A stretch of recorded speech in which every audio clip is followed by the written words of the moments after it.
Yo, what's going on, guys? Phil here.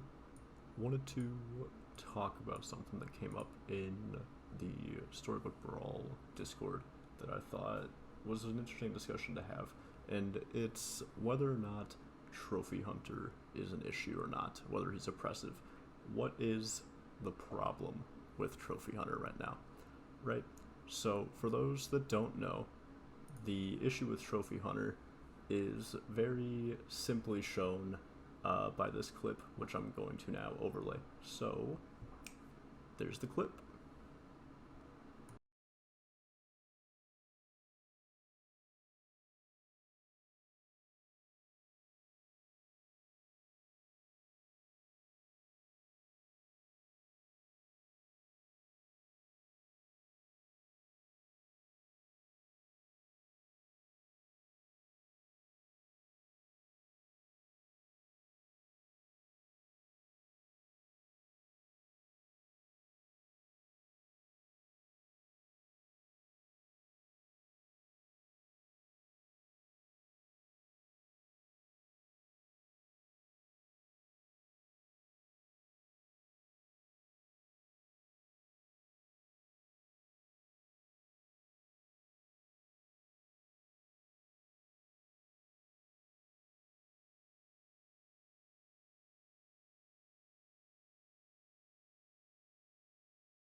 Trophy Hunter reads, your last breath abilities are also slay abilities, which is a very important and large change to the overall game plan for this hero, right? It opens up a lot of synergies that are only applicable to this hero, and it opens up a lot of design space, right? So it's very interesting, it's a very cool design, but sometimes things slip through the cracks that might be a little bit too strong. And one of those things seems to be Trophy Hunter and his combination of Grim Soul and Friendly Spirit. So, I'm going to go one by one at why each card is an issue, why the hero himself might be a potential issue, and then how we solve this problem, right? So, the problem is that Friendly Spirit is too oppressive in this specific build with Trophy Hunter. But I want to dissect why, right? So, our potential issues lie with the card Grim Soul, the card Friendly Spirit, or the character himself. And starting with Grim Soul, it reads, Last Breath, trigger a slay ability on one of your characters. But Trophy Hunter allows your last breaths to also be slay abilities, right? So this means that it can trigger a last breath ability as well.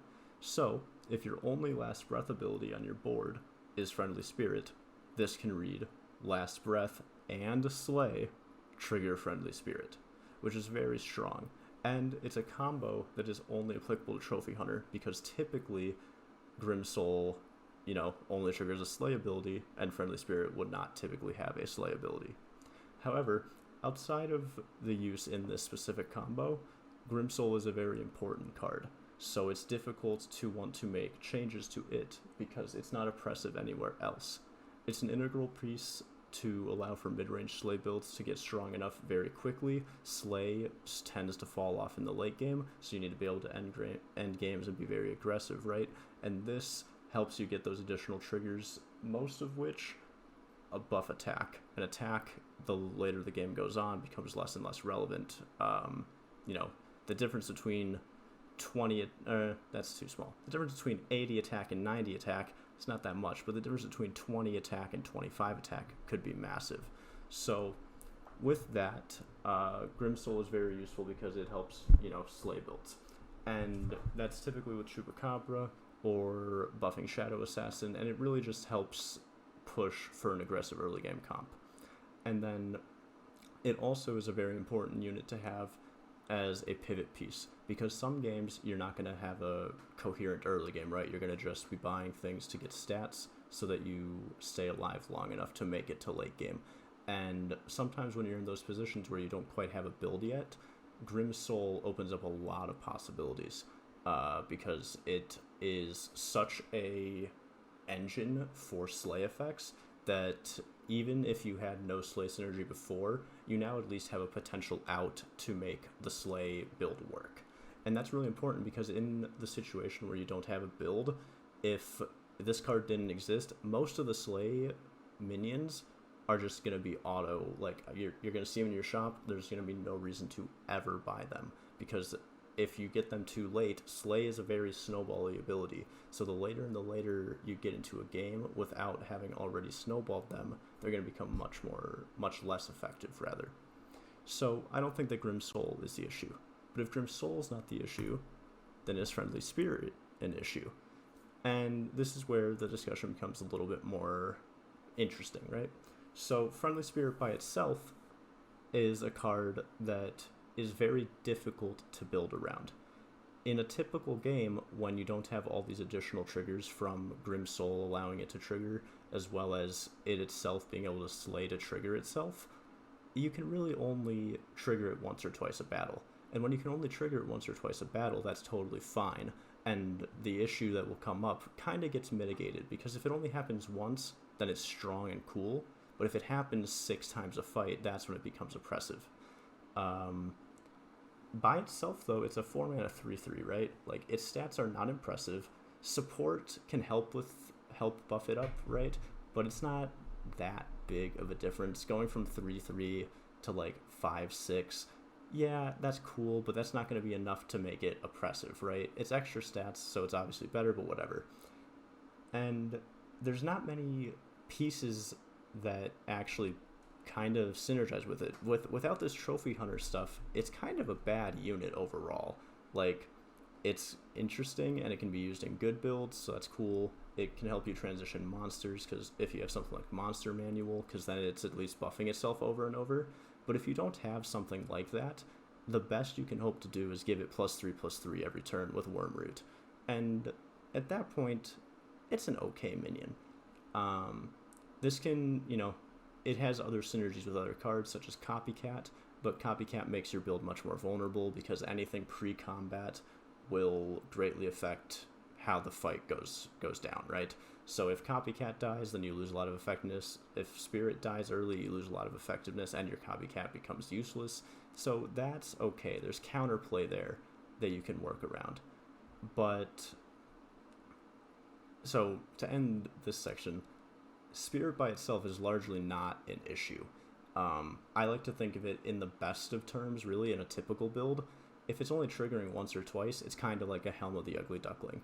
And Helm of the Ugly Duckling is not the biggest deal in the world, right? Like, it's just, at the end of the day, it's a nice amount of stats. It can help you get through mid-game fights, but it's not going to be this oppressive powerhouse late game. So if neither of the two combo cards by themselves are the issue, then what exactly is wrong, right?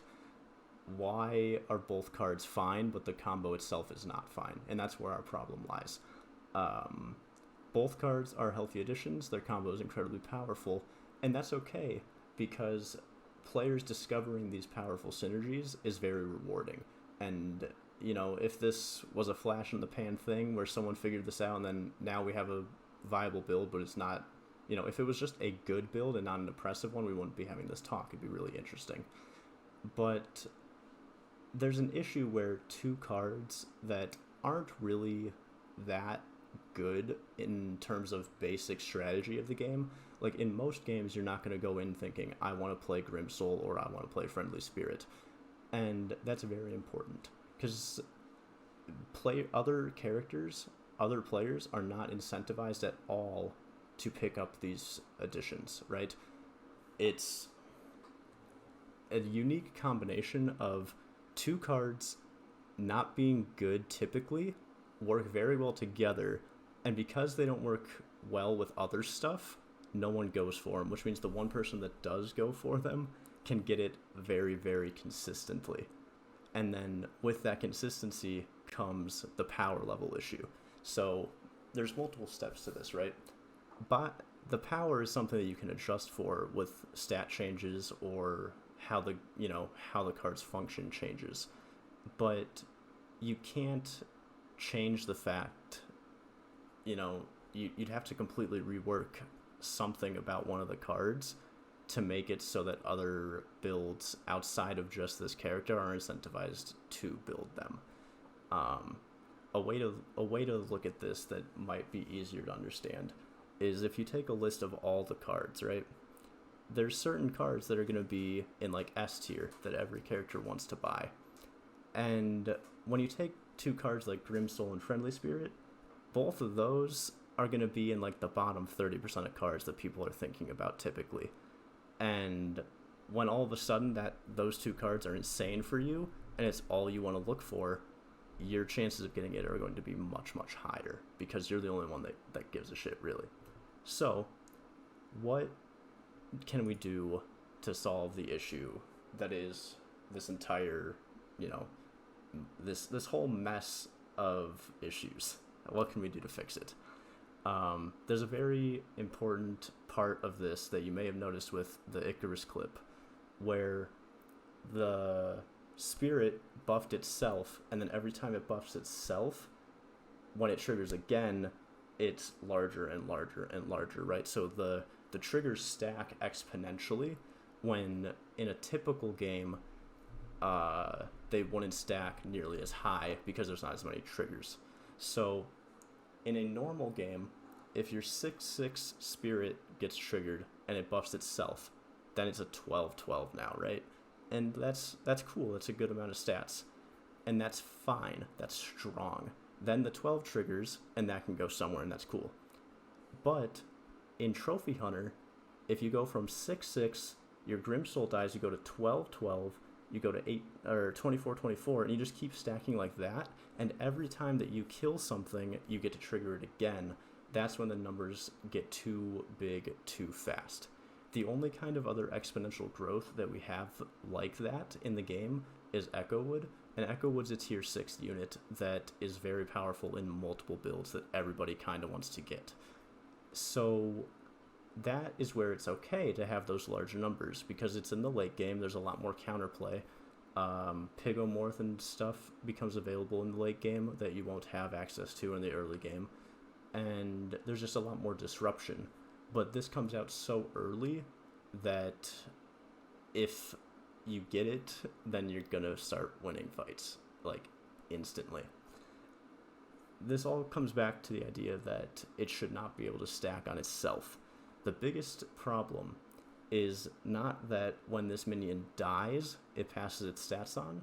The biggest problem is when this minion kills something, it passes its stats on, because it can kill things almost guaranteed when you're building around it. So that's okay, because your entire character is built around wanting to kill things because you want to trigger Slay. But the numbers are just too big. So I think that a very elegant solution would be to change Friendly Spirit to read Last Breath, give my stats to one of your other characters this Brawl. That way, you can still get multiple triggers. When you're triggering it, it's fine. It's just, it's always going to be a consistent number, right? If my Friendly Spirit, you know, let's say it's a 20/20. If I know I can get a Slay with that, some triggers with Grim Soul, and it eventually dying, then I get to send out, let's say, 4 sets of 20/20 in stats. And that's very powerful. That's worth building around. That's good enough. But currently in the game, that 4 sets of 20, if everything plays out as well as it can go, it could be a set of 20, a set of 40, a set of 80, a set of 160, and a set of 320. And that's too much for how early it comes out. That stacking effect, I'm really hoping that I can, I'm making it clear how insane the idea that it can buff itself and then continue to live on to continue to buff itself is. It's too good. The triggers, you know, it's a very rewarding feeling to be able to trigger it that many times, and it would be just as rewarding even if the numbers weren't as catastrophically big. And I think that's where the main issue lies. But where would this leave Trophy Hunter, right? So if this is his most effective build right now, and we change this build, is he going to be left in the dust? And I don't think so.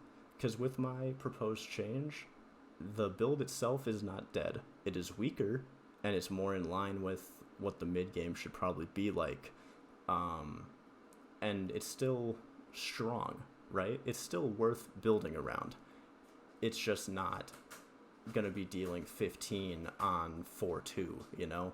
That amount of damage is not healthy for the game. A similar issue, you know, where the biggest thing ends up being that this is just too fast. It's not that anything is inherently wrong with the fact that it works. It's just that it comes out too quickly. And this would allow for fairer fights in the mid-game, leading to less overall damage taken, which would, you know, if this build is very strong, but then actually falls off, that's fine. Right now, it's just very strong and continues to remain powerful. If it gets changed, there are still other alternative builds that I believe could pop up with Trophy Hunter, because there's a lot of unexplored space with him, honestly. This build is just so consistent because no one else is going for it in a lobby. There's no reason not to go for it. Once there's a reason to try other things, I believe other things will be found out. And some of those could include a early game, mid game focused, you know, evil build, Wretched Mummies, Evil Queens. Wretched Mummy with his ability is insane. If you are able on, let's say 3-2, you get like a 10-2 Wretched Mummy. When that attacks, it's going to kill something probably. Then it's going to slay and trigger its death rattle. That might go kill something. Then its actual death rattle is going to trigger. It'll go kill something. Then maybe you're buffing your board because it died and it's evil, so it's an evil queen buff. Or maybe you have the treasure that whenever an evil character dies, it deals 3 damage. So you could have pings going all around, and there's a lot of space there. Monsters are still good with him because Baba Yaga, Chupacabra, Jorgemund with Grimsoul, that kind of stuff is a very good late game build. Royals could farm Romeo and Juliet mixes if you give, you know, either one stats. When Juliet gets resummoned, it'll be bigger, or when Romeo attacks and kills something, you'll get extra Juliet summons. So that could be huge. And then, you know, everyone's first thought when they see Trophy Hunter is, holy shit, I can make Puff Puffs work for the first time. And I don't think Puff Puffs are actually any good, but, you know, Puff Puffs are an option. So I think there's plenty of space for him to still be a viable, interesting character if this is made weaker. And so, yeah, with my final thoughts, I think that the combo itself does not really need to be changed. The cards themselves, totally fine in a vacuum. The combo is really fun and rewarding to play. It just needs some sort of adjustment. And I'm not sure what that adjustment would be, but it needs to be slower. So that can be done by changing the text of either cards in some way. I recommend the Friendly Spirit way. You could bring Grimsoul up to like a tier 5 unit, or maybe Friendly Spirit up to like a tier 5 unit and give it better stats. Something like that.